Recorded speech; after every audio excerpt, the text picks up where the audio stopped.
शायद 2021 में जेम्स लेन ने एक किताब लिखा था किसी के खिलाफ अपमानित। मैं कुछ ज्यादा बात करना नहीं चाहता हूं, लेकिन अध्यक्ष महोदय, जब जेम्स लेन की किताब आई तो लोगों को बहुत क्रोध आया। लोगों ने जाकर पुणे में उस लाइब्रेरी को जला दिया, क्योंकि ये अपमान हम किसी महापुरुषों का बर्दाश्त नहीं कर सकते। अध्यक्ष महोदय, उस वक्त आर पाटिल साहब ने कहा था जेम्स लेन को अमेरिका से लाएंगे, केस चलाएंगे, लेकिन आज तक तो उनको लाया नहीं, कोई केस हुआ नहीं, अभी तक कुछ किया नहीं गया।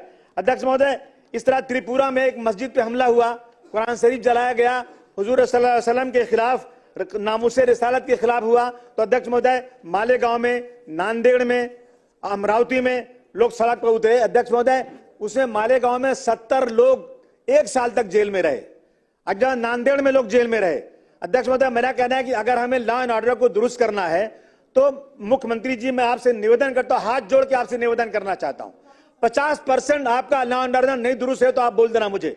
अध्यक्ष महोदय, जब भी नवरात्रि आती है, मस्जिद के सामने आकर के क्या जरूरत है वहां पर सर, वहां पर आके ये कहना कि इस देश में रहना है तो आपको जय श्री राम कहना है। अध्यक्ष महोदय, अगर कोई मना करता है, रुकिए अध्यक्ष महोदय, मुसलमानों को क्यों मजबूर किया जाता है? अध्यक्ष महोदय, गुंबद पर चढ़ करके वहां पर गेरुआ झंडा लगा दिया जाता है। अध्यक्ष महोदय, जिससे झगड़ा होता है, लड़ाई बढ़ती है। अध्यक्ष महोदय, अगर इस तरह की चीजें देश में चलेंगी तो लॉ एंड ऑर्डर कैसे दुरुस्त होगा? मैं अध्यक्ष महोदय, विशालगढ़ में मस्जिद के ऊपर चढ़कर गुंबद पे हथौड़ा मारा गया, सबने अपनी आंखों से देखा।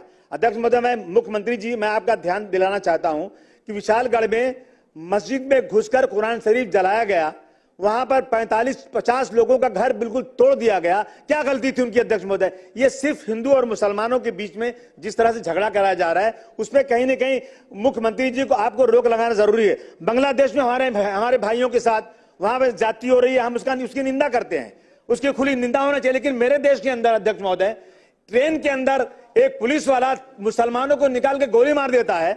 अध्यक्ष, उसकी निंदा क्यों नहीं जोरदार तरीके से होती? क्यों नहीं हमारे और भाई सड़क पे उतरते?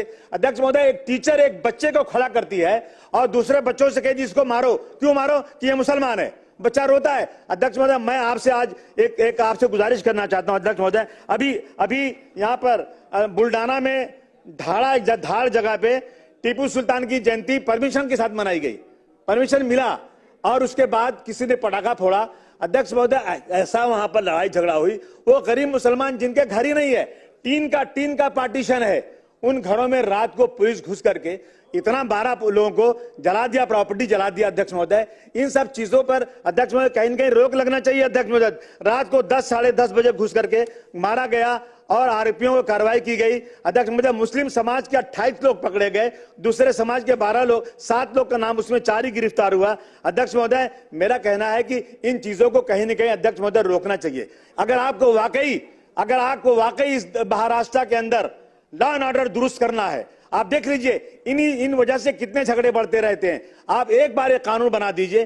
किसी ने किसी महापुरुष के खिलाफ बोला, किसी ने पैगंबर इस्लाम के खिलाफ बोला, किसी ने मंदिर मस्जिद का झगड़ा शुरू किया, किसी ने यह कहा कि इस देश में 20 लाख मुसलमानों को मार देना चाहिए। अध्यक्ष महोदय, मैं हाथ जोड़ के आपसे निवेदन करना चाहता हूं, मैं मुख्यमंत्री जी का ध्यान देना चाहता हूं कि आप एक कानून बना दीजिए अध्यक्ष महोदय, कि अगर किसी ने धर्म के खिलाफ या ऐसे महापुरुषों के खिलाफ बोला तो कम से कम ऐसा कानून बने कि उसकी जमानत ना होने पाए और कम से कम 2-4 साल जेल में रहे और 10 साल की सजा उसको होना चाहिए। अध्यक्ष महोदय, हिंदू मुसलमानों को आपस में भाईचारगी करना बहुत जरूरी है अध्यक्ष महोदय, इसलिए मैं आपसे गुजारिश करने आज आया हूं। अध्यक्ष महोदय, महल झोपड़ी सबका मुकद्दर फूट जाएगा अगर ये साथ हम हिंदू और मुस्लिमों का छूट जाएगा।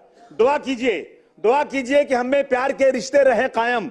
अगर ये रिश्ते टूट जाएंगे मुख्यमंत्री जी, भारत टूट जाएगा। मेरा आपसे निवेदन है, आप आज एक वादा कर दीजिए कि आप एक ऐसा लॉ बनाएंगे, ऐसा कानून बनाएंगे जो धर्म के खिलाफ लड़ाई करने वालों को बहुत सख्त सजा मिलेगी। मैं आपको यकीन दिलाता हूं महाराष्ट्र का 50% लॉ एंड ऑर्डर दुरुस्त हो जाएगा। ये गुंडागर्दी खत्म होना चाहिए। अरे एक साहब कहते हैं मस्जिद में घुस के मारूंगा, क्यों मारोगे भाई? क्या गलती है?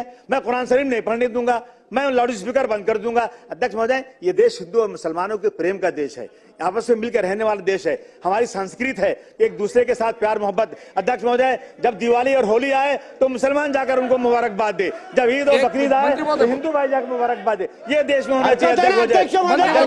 मंत्री महोदय बोला। अध्यक्ष महोदय हरकत है। अध्यक्ष महोदय मंत्री महोदय बोला।